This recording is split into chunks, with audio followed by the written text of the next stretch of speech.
tous et à toutes. Alors j'interviens aussi sur le droit de vote des étrangers. Alors ceci dit, moi j'interviens pour l'amendement numéro 20 sur le droit de vote et d'éligibilité des étrangers aux élections locales. Alors pour nous, à Montpellier, ça a été un peu une surprise que ce mandat voté lors de notre congrès académique n'ait pas été repris, alors qu'il est aussi, on le retrouve également dans d'autres académies.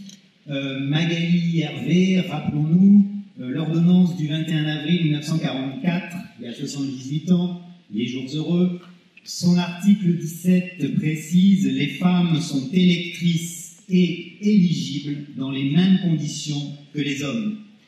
Comment concevoir en effet un droit de vote sans le droit à être élu?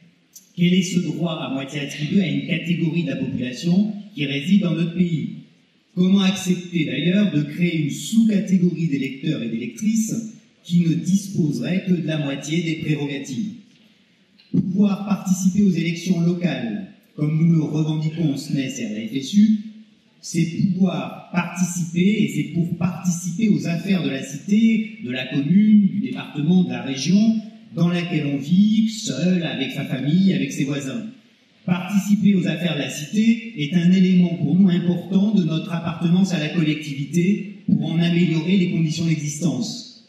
Voter et pouvoir être élu aux élections locales n'engage pas la souveraineté nationale, celle qui met en jeu l'exercice de l'autorité publique de l'État sur l'ensemble du territoire national et suppose en effet, selon nous, l'appartenance à cette communauté de destin qu'on appelle la nation.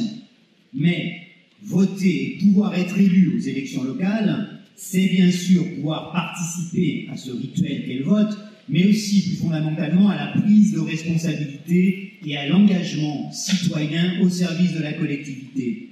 C'est en cela que voter et pouvoir être élu sont des éléments de l'intégration progressive et de la construction progressive de l'identité nationale qui peut déboucher sur la naturalisation.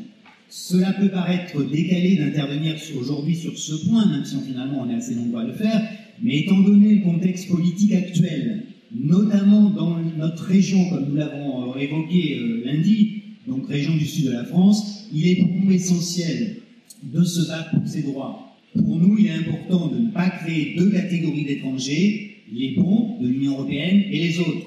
Donc, comme c'est déjà le cas dans de nombreux pays européens, accorder le droit de vote, c'est aussi accorder le droit d'éligibilité. Merci à tous et à toutes.